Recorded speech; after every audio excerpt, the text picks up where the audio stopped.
Good day, I'm Marshawn Chrysler, and this is WAJ News. We start today's show with some positive recognition for the capital city. Jackson has been selected a top retirement destination city by Where to Retire magazine. It's the only magazine in America geared toward helping people select retirement destinations. Jackson is profiled in a feature titled 8 Appealing Low-Cost Cities in the November-December 2015 issue. The issue is available nationwide on October 13, 2015. Where to Retire editor Annette Fuller says the cities appeal to retirees for more than just financial perks. She says they have a walkable downtown with unique shops, thriving arts communities, and outdoor adventures. She says the area is enhanced by lower property taxes, homeowners insurance, groceries, utilities, healthcare, and transportation. Those are all factors to consider when deciding where to retire. The Department of Parks and Recreation was also recently honored by a statewide organization. The department received the Special Event Award for Merit Class 3 from the Mississippi Parks and Recreation Association. The department received the honor for its 2015 Easter egg hunt event. Class 3 represents cities with population of 35,000 or greater. The city has made significant progress in its open data initiative. Last month, Mayor Tony T. Yarber signed an executive order that will pave the way for the city government to be more open, transparent, and data-driven. This concept was centered on the city's engagement with Bloomberg Philanthropies' What Works Cities initiative. As a part of that initiative, Jackson is committed to releasing key data sets within the city for its citizens, businesses, and organizations. The goal is to make constituents more informed about things that are occurring within the city. A survey seeking public feedback has been made available on the city's website and in community centers and city buildings. We're encouraging citizens to take the time to fill out the survey so the city will know which sets of data is most important to constituents. This year's National Night Out celebration produced robust participation across the city.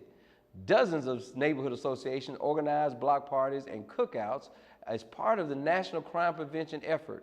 Mayor Tony T. Yarber was among the group of the police officers, city officials, and community leaders who visited with many of the associations. The National Night Out events are organized in conjunction with law enforcement agencies nationwide. The aim is to inform the public about various police and community programs. The city marked the event in October, which is Crime Prevention Month.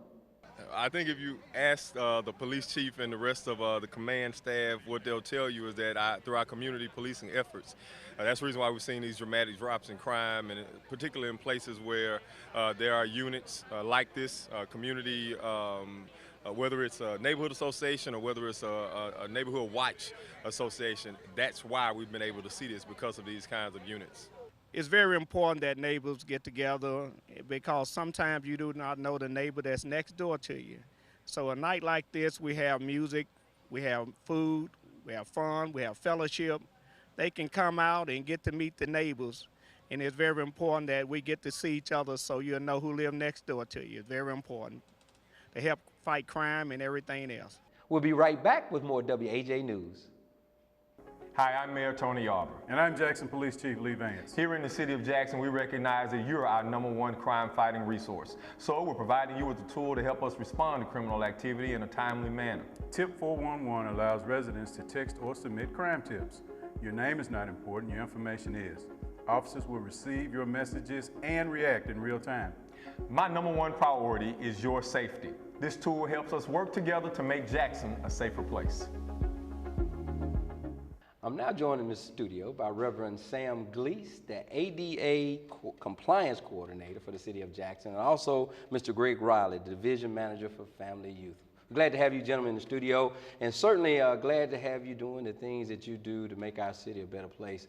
I know the mayor, and along with the City of Jackson, is committed to disability awareness and increasing public awareness to provide opportunities for increased services to disabled individuals in our communities.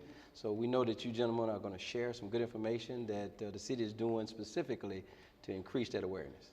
Thank you, Marshawn. We're glad to be here. Yes, sir.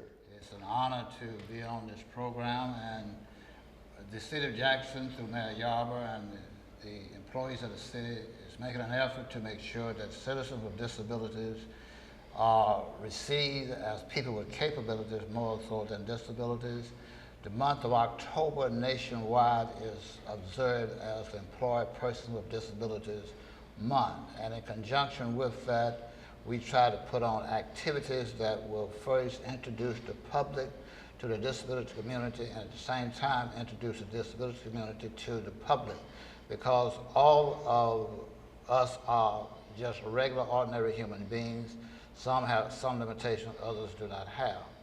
And so each year we put together what we call Disability Awareness Day, which this year is going to be October 21st at the Metro Center Court. And it's going to be a two-part program. The conference will begin that morning at 9:30 to 12. And during the conference, we will have various speakers. We will cover the history of the American with Disabilities Act, the history of the disability rights movement.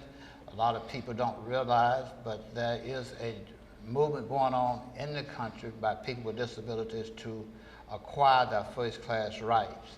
Now, most folks might say, well, people with disabilities already have their rights, but that's not quite true, because usually when the average person sees a person with a disability, they think negatively rather than positively. And so we're out to change that image. So we'll talk about the history of the ADA. We also cover events in Jackson, or things that's going on in Jackson that impacts the disability community. For example, we'll talk about public transportation, J-Tran, and the initiatives that's going on to enhance our service and make it more receptive to not only people with disabilities, but every citizen. We'll also be talking about parks and recreational activities that will be inclusive in our parks and our recreational facilities, where our disabled students and adults can go and participate in those activities the same as non-disabled individuals. We also have a person doing a presentation on sickle cell. And sickle cell, as most folks know, is a disease that's really restricted to the African American community, but very few people know a lot about it. And so we feel that we need to put more focus on that particular aspect as well. And Dr. Cedric Gray from the Jackson Public School District will be here, and he will talk about what's going on within the Jackson Public Schools District, addressing the needs of the disabled student body. And then we'll have for our keynote speaker, the newly elected, appointed Director of Department of Rehabilitation Services, Mr. Chris Howard, and he'll talk about things going on not only in Jackson but statewide that will accommodate people with disabilities. So that would take care of the conference part of the 21st. And then at 1 o'clock, from 1 to 3, we'll have our Information Expo. And that's where we bring all the service providers, private, state, and city, as well as federal, together, including businesses that offer services to persons with disabilities, to share with the disability community those services that are there, because a lot of people don't know the services that are out there. And so we want people with disabilities to know about everything there is to know to make their lives more comfortable. And that's why, you know, there is an Office of Disability Services, because we want citizens with disabilities to be on the front line as well. And to go along with that, we'll have entertainment that afternoon. We'll have the Mississippi School for the Blind Choir and Band that'll perform, and we'll have a legally blind couple that'll perform, as well as the Silver Slippers, a group here in Jackson that started out at the Downtown Y, but they are still functioning as a group of senior citizens, and they'll be performing as well. So we have entertainment as well as information available to our citizens on the 21st. That is a tremendous amount of information and very helpful to the citizens here in the city of Jackson, and it's certainly very encouraging to know that the city of Jackson, under the leadership of Mayor Yarborough, is committed to not only disability awareness, but the other piece is to the disability community as a whole. So we're excited about that. I know, Mr. Riley, you're here to talk about the sponsors just a little bit. Yes, this program here is can't be put on by the city of Jackson solely. You know, we have taken on partners that also, again, like Mr. Glee said, want to help us get the information out to the public. You know, we partner with Bank Plus. You know, we're partnering with Mississippi Department of Rehabilitation Services. Jackson Public Schools is a partner. Hamilton and Davis Care Agency is a partner. My brother Keeper is a partner, you know, along with United Healthcare. The agencies, and along with the City of Jackson and the City of Jackson AmeriCorps program, is helping us to put this on in part to make sure that the citizens get the information that they need to make sure, like Mr. Glee said, they can have a comfortable life. Great, great. Well, gentlemen, that's about it for this show, or this segment. We thank you for all the information that you shared here today, and we know we're going to be glad to have you in the future for a future show. So thank you again for all the things that you do to make this a great city. Thank you. Thank you. We'll be right back with WAJ News.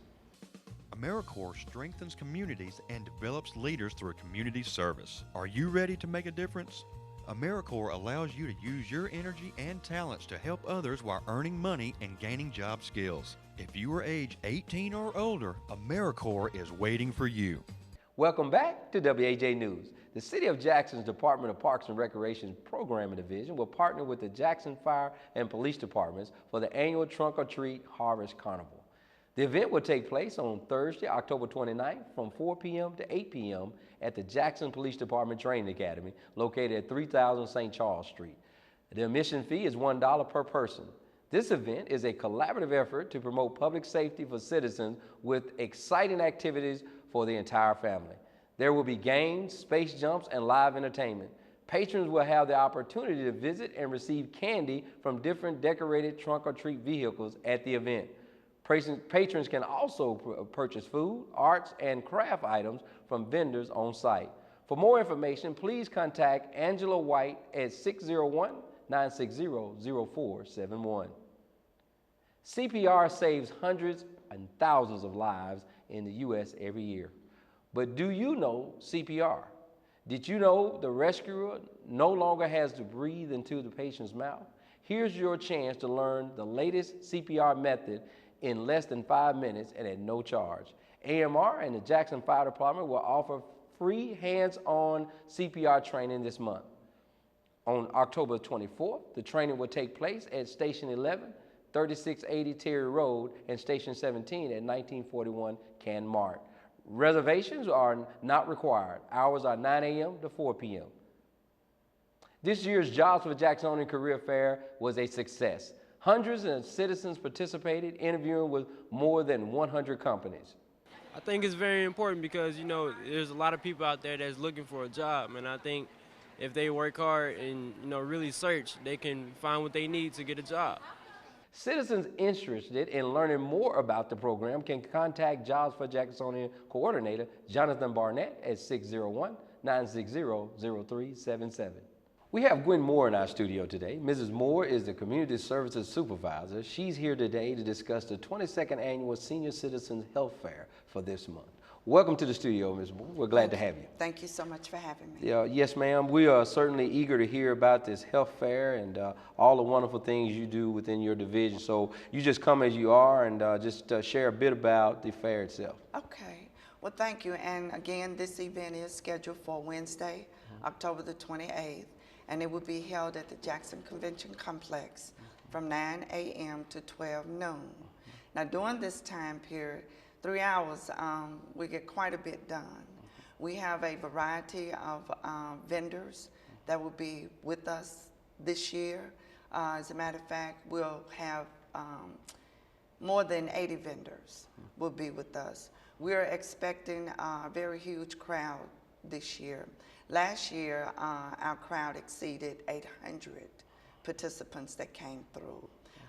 One of the favorite events that we have, of course, is our interactive activities. And these are activities where seniors can actually participate in events that's scheduled. One of them is the jazzercise.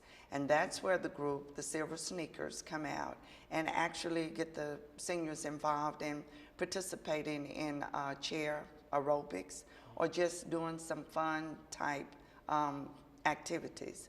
Last year, the Tougaloo Strutters participated, and they got everybody engaged in actually doing some pretty fancy steps. So we take all of this in consideration along with the information that the vendors provide, but actually to show them how staying active and how they can stay active and involved actually leads to good health also. Excellent, excellent. And with this health fair, will there be any wellness checks going on with it? It will. Okay. It will. Talk about that just a bit. Give us some examples of some of the things they'll be doing in terms of wellness checks. Okay.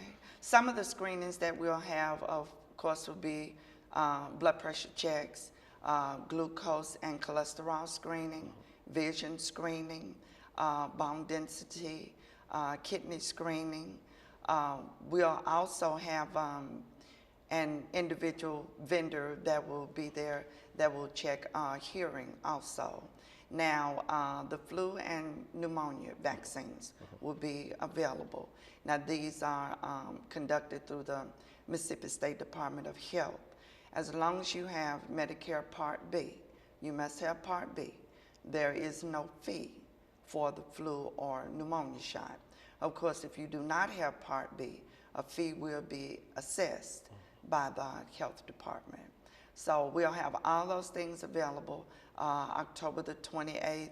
You're still in that safe zone for having the flu shot done before the season comes in, to where you're really cutting it real close if you don't have this vaccine already in your system. So we're excited to have all those screenings done.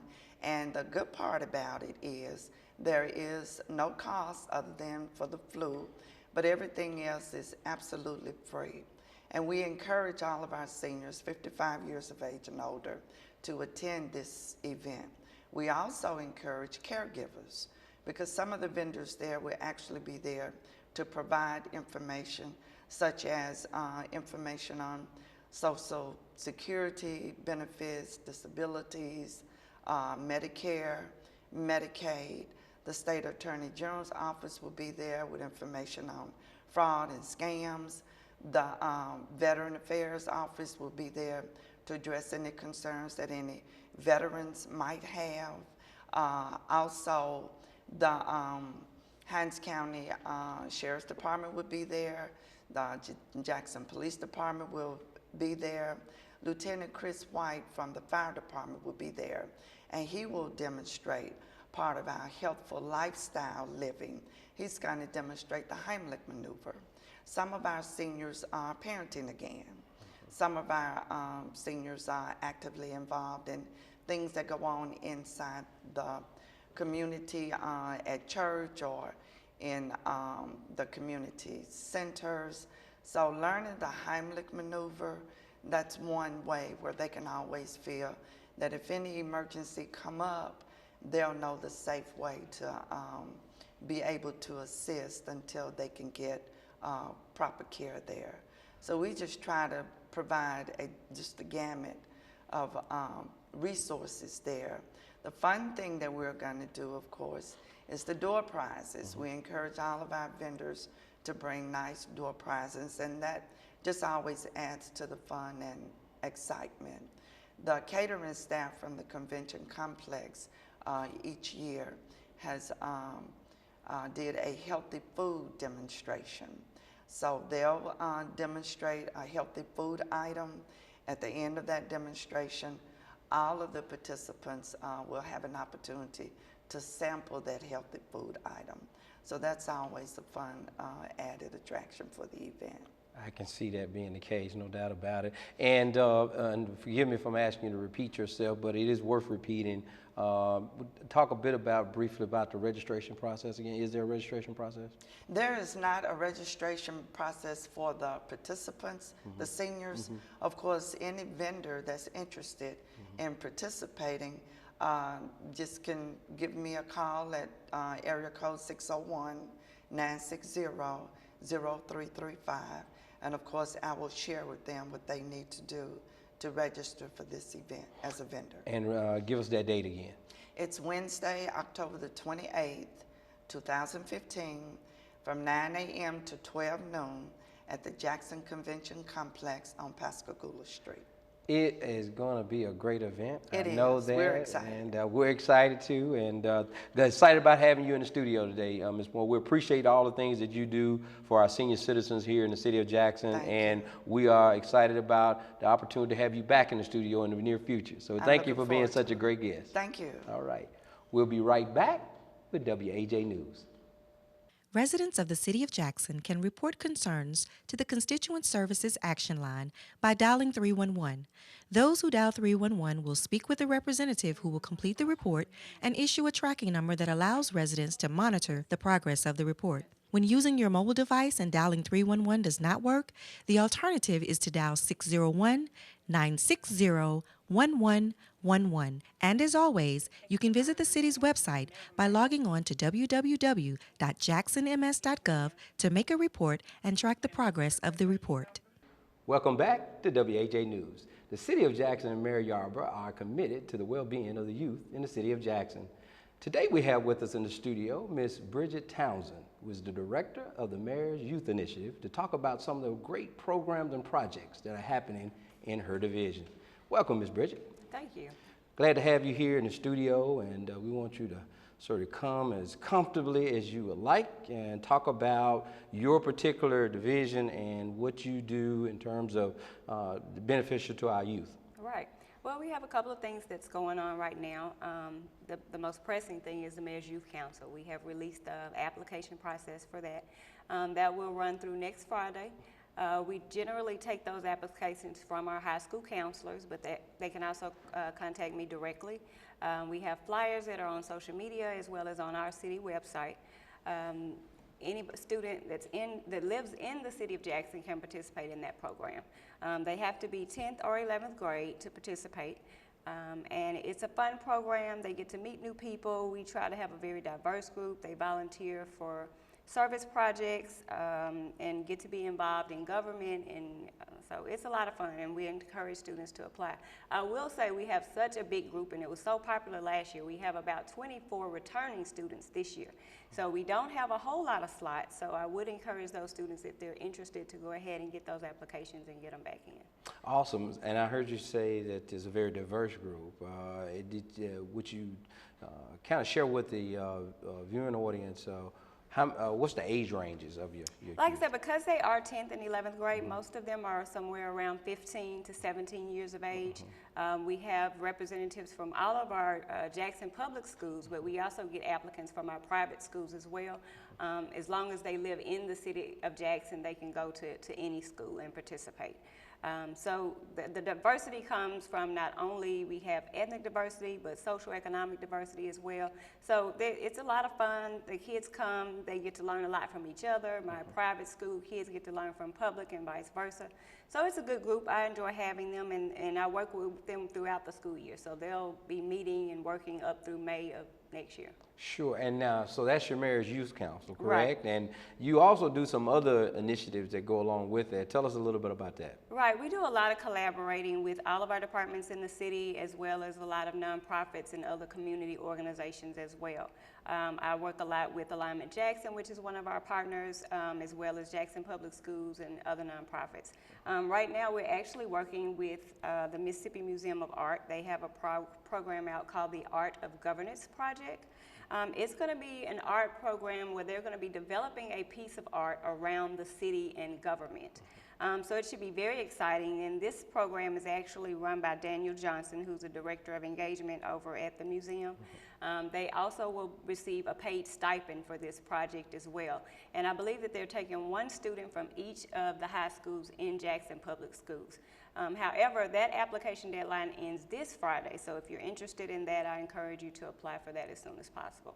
Awesome, and that certainly is a great project as well, all of those that you've mentioned. Let me ask you this, and I think this falls under your purview as well, and I know it's a little ways off, but in the summertime or throughout some parts of the year, there's also an opportunity for youth to come and work at the city. Is that under your division as well? Actually, that runs under Human and Cultural Services, but that's our summer employment program, and they will be gearing up for that probably in the spring, and that program runs throughout the summer. Good, good. Well, there's some other programs that you want to highlight and talk to the viewing audience about? Like I said, we do a lot of collaborating work. We're working on a lot of great things right now, not only with Alignment Jackson, who has a ninth grade career fair coming up. We've been doing some work with the project called Shine Jackson, which you'll be hearing more about. We're also making some edits to our I Need You to Make It speaking tour that Mary Arbor does with the high school. So we'll be adding some different components to that, so you can look for that in the spring. We're also very excited to have a new logo for I Need You to Make It. And so that's going to be a little bit different for us. We're going to be trying to brand all of our youth programs within the city under the I Need You to Make It Youth Initiative. So we'll have a logo attached to that, so you'll be seeing that more in all of our youth programs, from our trunk or treat to Easter egg hunt. All of those things that are around youth will be having that logo added to it. So that'll be exciting. And we also will be working on a youth page that will also be centered around I Need You to Make It, that will be linked from our website. So a lot of things going on, a lot of work to do, but we're very excited about it. Seems that way, and we're excited about hearing all about it. And again, the things that you do in terms of helping our youth advance, I certainly appreciate it. I was going to ask you in terms of another program that you use. Let me ask you this while I think about that. In terms of competitiveness, in terms of getting into the program, is it a competitive process? Well, simply because the slots and the staffing, of course, and budgeting and all of those things get to factoring into that. I'm fortunate this year to have such a large returning group. A lot of times I usually only have about 15 members coming back, but we had such a big group last year, which is a good problem to have. I just have so many that's rolling over. So this year it is going to be a little bit more competitive just because we have so many returning students. Understood, understood. Well, we appreciate all this good information you've shared with us, Ms. Bridget, and looking forward to all of these projects coming into fruition, and certainly the young people here in the city of Jackson certainly applying for them. Is there any parting remarks that you'd like to make? Just to go out to the website and apply. Remember, the Art of Governance project ends this Friday if you want to apply for that, and the Mayor's Youth Council project will be taking applications through next Friday. Well, that is awesome. Again, I certainly am appreciative, and I know Mayor Yarber and the citizens of Jackson appreciate what you do to enhance our youth here in the city of Jackson, and we're so glad to have you in the studio today, and we'll be certainly inviting you back in the near future. So thank you so much for being such a great guest. Oh, well, thank you. All right. We'll be right back with WAJ News. What a day, what a day. Time to go. Let's make haste. Not a second to lose, not a moment to waste. A big cat, a great ape, and a sleepy giraffe. Don't stop now, time to go.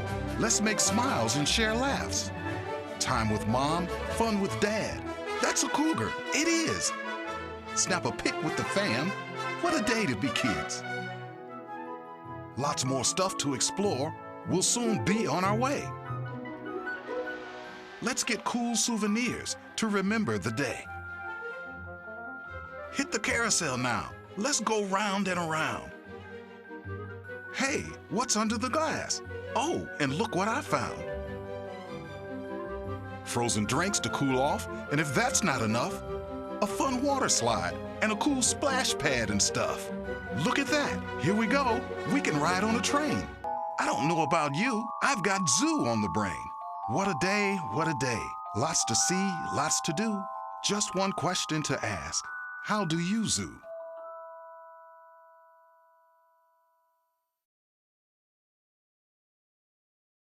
Welcome back to WAJ News. The Department of Public Works Pothole Patrol continues to make daily rounds to address problems on city streets. Now, the public can get a list of the streets getting repaired each day. Just visit the city's website at jacksonmiss.gov to find out if your street is on the list. Residents are encouraged to call 311 to report a pothole. Now, let's turn our attention to Dr. Timothy Quinn with Healthy Jackson. Hypertension is the #1 contributor to cardiovascular disease. And cardiovascular disease is the #1 killer. And the deal is Mayor Yarber has he has a very genuine concern about the health of the citizens of our great city. So when we meet and we talk about how can we most significantly impact you know, our fellow Jacksonians. So what we did was we decided to target in on high blood pressure or hypertension or, you know, pressure, as a lot of people call it. But the bottom line is we want to make an impact. So that's why we chose hypertension. And what we're doing is we're continuing from last spring. Last spring we went into about 8 churches and we checked the blood pressures of all the church members after service was over.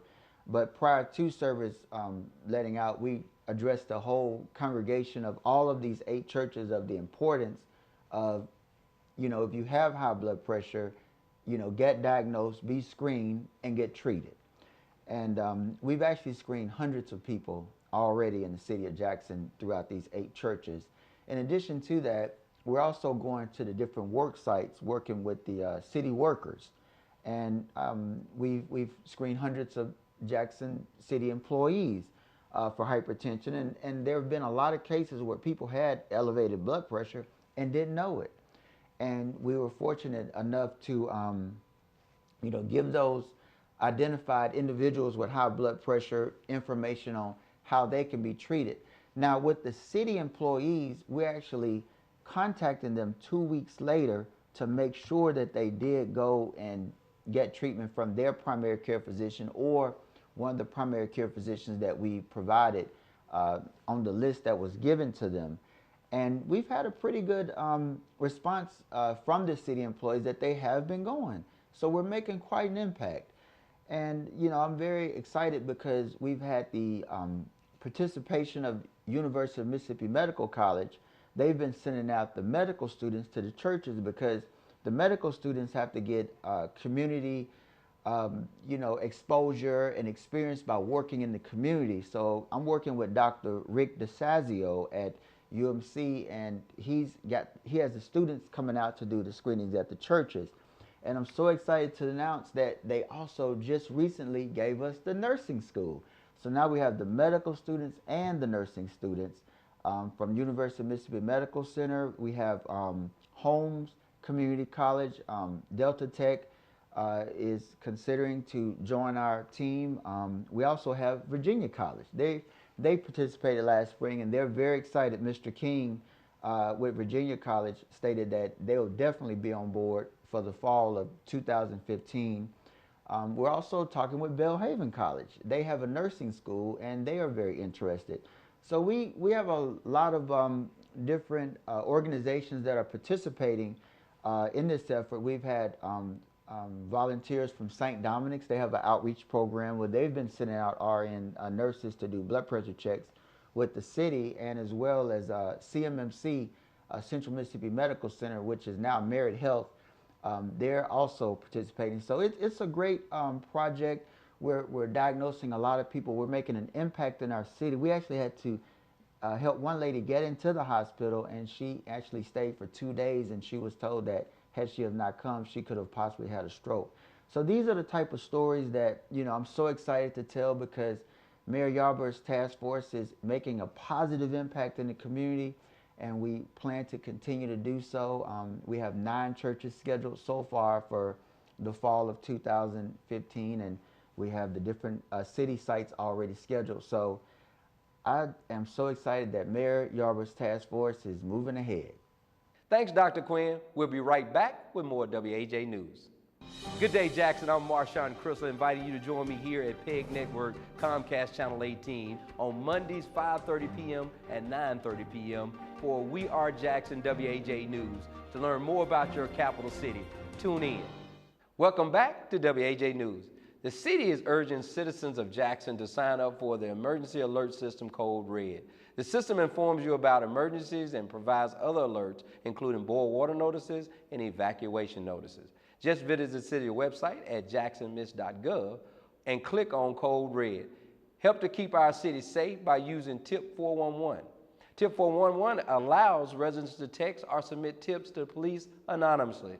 All you do is simply text your tip to 847-411 and begin the message with JPD. Remember that residents can submit a request for city services with the 311 initiative. 311 provides access to city services and city information. The Service Center allows requests for all non-emergency city services and is available to residents, city businesses, and visitors. Well, that's going to do it for this edition of WAJ We Are Jackson News. For everyone here, thank you for watching WAJ News. I'm Marshawn Chrysler. Good day, Jackson.